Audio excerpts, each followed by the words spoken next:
Dear students, RCFL यानी कि राष्ट्रीय केमिकल एंड फर्टिलाइजर्स लिमिटेड में एलिजिबिलिटी क्या होगी? क्या इसमें बीटेक फॉर्म भर सकता है या फिर अपर और कोई डिग्री, जो बच्चे जिनके पास और बड़ी डिग्री है बीटेक से ऊपर, जैसे एमटेक है या डुअल कोर्स जिनके पास है, क्या वो फॉर्म भर सकते हैं या फिर डिप्लोमा इसका फॉर्म भर सकता है? तो आइए सारे डाउट यहां पर एक ही वीडियो में क्लियर करते हैं कि आरसीएफएल के लिए एक्चुअल जो एलिजिबिलिटी है बेटा वो क्लियर शॉर्ट में क्या है। तो यहां पर जैसे आप देखेंगे, मैं आपको दिखाता हूं मैनेजमेंट ट्रेनी। अब देखिए मैनेजमेंट ट्रेनी की जो पोस्ट होती है बेटा वो चाहे किसी भी ब्रांच की हो, चाहे केमिकल हो, सिविल हो, इलेक्ट्रिकल हो, मैकेनिकल हो, इंस्ट्रूमेंटेशन हो, कुछ भी हो, उसमें जो एलिजिबिलिटी होती है बेसिकली वो बीटेक होती है। इसमें डिप्लोमा के बच्चे एलिजिबल नहीं होते। मैनेजमेंट ट्रेनिंग में आप एलिजिबल नहीं होंगे। हाँ, अगर डिप्लोमा ट्रेनिंग का एग्जाम होता तो आप उसमें डिप्लोमा वाले बच्चे एलिजिबल होते।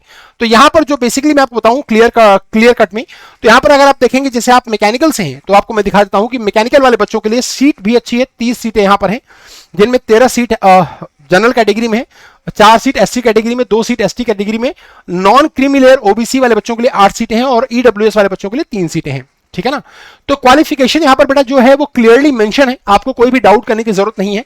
रेगुलर और फुल टाइम आपका 4 साल का बीई या बीटेक होना चाहिए आपके रिस्पेक्टिव ब्रांच में। जैसे अगर आप मैकेनिकल से हैं तो मैकेनिकल से, सिविल से हैं तो सिविल से, इलेक्ट्रिकल से हैं तो इलेक्ट्रिकल से, इंस्ट्रूमेंटेशन से हैं तो उसमें, और अगर आप केमिकल से हैं तो उसमें। तो 4 साल का फुल टाइम आपकी डिग्री होनी चाहिए और डिग्री कंप्लीट होनी चाहिए। आपसे यहां पर लिखा हुआ है 4 टाइम्स डिग्री, 4 इयर्स की डिग्री जो है आपकी कंप्लीट होनी चाहिए। नाउ, या फिर अगर आपका रेगुलर और फुल टाइम डुअल इंटीग्रेटेड या अलाइड डिग्री है तो तब भी आप इसमें एलिजिबल हैं। However mechanical must be mentioned in the degree along with other allied subject if any. या अगर आपका रेगुलर और फुल टाइम डुअल इंटीग्रेटेड या अलाइड डिग्रीज हैं, जैसे आपने प्रोडक्शन में किया, बीटेक किया समथिंग, तो उसमें मैकेनिकल लिखा होना चाहिए, तभी आप इसमें अप्लाई कर सकते हैं। इसमें लिखा हुआ है कि mechanical must be mentioned in the degree, आपके डिग्री में मैकेनिकल जरूर लिखा होना चाहिए। इस बात को ध्यान रखिएगा क्योंकि यही कंफ्यूजन बच्चों के लिए आया था एनसीएल में। तो ये कंफ्यूजन यहां पर क्लियर है कि आपके डिग्री में मैकेनिकल लिखा होना चाहिए।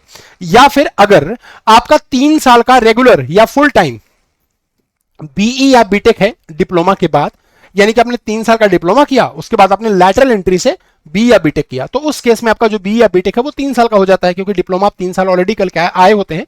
तो उस टाइम में आपकी जो बीटेक या बीई की डिग्री है वो 3 साल की हो जाती है। 3 साल में आप उसको कंप्लीट कर सकते हैं। तो 3 years regular and full time B या BTech engineering graduate in mechanical discipline from UGC और AICTE approved institution acquired after 3 years regular and full time diploma in engineering. और इसमें भी जो डिप्लोमा 3 साल का है आपका वो रेगुलर होना चाहिए। उस रेगुलर 3 years के डिप्लोमा के बाद आप इसमें अगर आपका फिर बीटेक है तो आप अप्लाई कर सकते हैं, यानी कि जो लैटरल एंट्री वाले हैं वो अप्लाई कर सकते हैं। या फिर regular and full time dual integrated allied degrees और also eligible, however mechanical must be mentioned in the degree along with other allied subject. Mechanical जो है आपका मेंशन होना चाहिए। मिनिमम जो परसेंटेज है बेटा वो बहुत ही इजी है। मिनिमम जो परसेंटेज है वो बहुत ज्यादा नहीं है। जनरल कैटेगरी और ओबीसी वाले बच्चों के लिए 60% लिखा हुआ है और बाकी जो एससी एसटी वाले बच्चे हैं उनके लिए 55% है एग्रीगेट में। ठीक है ना? तो एससी एसटी वाले बच्चों के लिए 55% चाहिए और बाकी जितने भी अदर बच्चे हैं उनके लिए 60% आपका एग्रीगेट यहां पर चाहिए। एज लिमिट की बात करें तो मैक्सिमम जो अपर एज लिमिट है वो 27 ईयर्स है। 27 के ऊपर अगर आप हैं, अगर आप उससे एक दिन भी ऊपर है तो आप फॉर्म को भर नहीं सकते। और ये जो डेट काउंट होगी बेटा वो कब से काउंट होगी? 1 जून से। यानी कि ये जो डेट क्राइटेरिया है, डेट काउंट करने का जो रेफरेंस लाइन है वो 1 जून है। तो यहां पर एससी एसटी वाले बच्चों के लिए अपर एज लिमिट 32 साल है, 5 साल की छूट दी जाती है।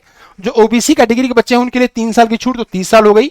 और जो पीडब्ल्यूडी कैटेगरी के बच्चे हैं या फिर अनरिजर्व में ईडब्ल्यूएस कैटेगरी में है तो इनके लिए जो है वो 37 ईयर्स एज हो जाएगी। ठीक है ना?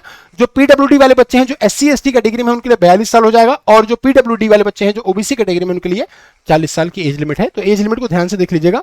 अपर एज लिमिट जनरल कैटेगरी के लिए 27 ईयर्स है, एससी एसटी के लिए वाले बच्चों के लिए 32 साल और ओबीसी वाले बच्चों के लिए 30 साल है। ठीक है ना? इस वीडियो को जाने से पहले जरूर शेयर करके जाइएगा और जो भी और डाउट आपका है कमेंट बॉक्स में जरूर करिएगा। लाइक अपना कमेंट लिख दीजिएगा, मैं आपको वहां पर रिप्लाई जरूर करूंगा। और अगर आप मुझसे कुछ और पूछना चाहते हैं बेटा तो मेरा टेलीग्राम का चैनल ये है Rahul Mishra sir text book, तो आप डायरेक्टली यहां से जुड़ के आप मुझसे कोई भी आपका डाउट यहां पर पूछ सकते हैं। बाकी अगर आप चाहते हैं कि एई और जेई की तैयारी बेहतरीन तरीके से करना और आप चाहते हैं कि मैं एक का सिस्टमैटिक तरीके से पढ़ाई करूं, यानी कि मैं कंसेप्ट को भी पढ़ूं, क्वेश्चन को भी पढ़ूं, थ्योरी को भी सीखूं, न्यूमेरिकल भी सॉल्व करूं और आप अपनी न्यूमेरिकल सॉल्व करने की एबिलिटी को बढ़ाना चाहते हैं, नए कंसेप्ट सीखना चाहते हैं ताकि आपको आने वाले एग्जाम्स में दिक्कत ना हो। आरआरबी जेई है, एचपीसीएल है, आरसीएफएल है, बहुत सारे एग्जाम आपके सामने भी हैं, तो उनमें आपको कोई दिक्कत ना हो। तो इसके लिए आपको यहाँ पर बहुत ही बेसिक प्राइस में यहाँ पर टेक्स्ट बुक की सुपर कोचिंग का सब्सक्रिप्शन मिल जा रहा है। आपको यहाँ पर पे नाउ करना है और जैसे आप यहाँ पर पे नाउ करेंगे, अपने प्लान को चेंज करेंगे तो आपके सामने बहुत सारे ऑप्शन आ जाएंगे। 24 महीने, 12 महीने, 6 महीने, जो भी आप लेना चाहते हैं आप ले सकते हैं। जैसे फॉर एग्जांपल आप 6 महीने का कोर्स ले रहे हैं, तो इस 6 महीने के कोर्स के साथ हमारे पास दो ऑप्शन है। एक में आपको प्रीवियस ईयर की पेपर की बुक भी आपको इसके साथ मिल रही है, जिसमें लगभग 4000 क्वेश्चन है और जो आपके बिल्कुल एग्जाम ओरिएंटेड क्वेश्चन है वो यहां पर आपको दिए जा रहे हैं।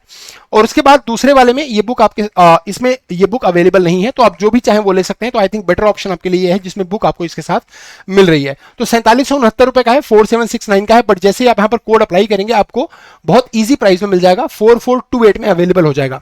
तो आपको यहां पर एंटर करना है RMISHRA और इसको अप्लाई कर देना है। जैसे बेटा आप यहां पर अप्लाई करेंगे, देखिए आपको ये 11,500 का पूरा कोर्स 4428 में पड़ जाएगा। ठीक है, बाकी जाने से पहले आप इस वीडियो को शेयर करके जरूर जाइएगा, नए हैं तो चैनल को सब्सक्राइब और लाइक जरूर करके जाइएगा। Thank you so much, good day, take care and bye bye.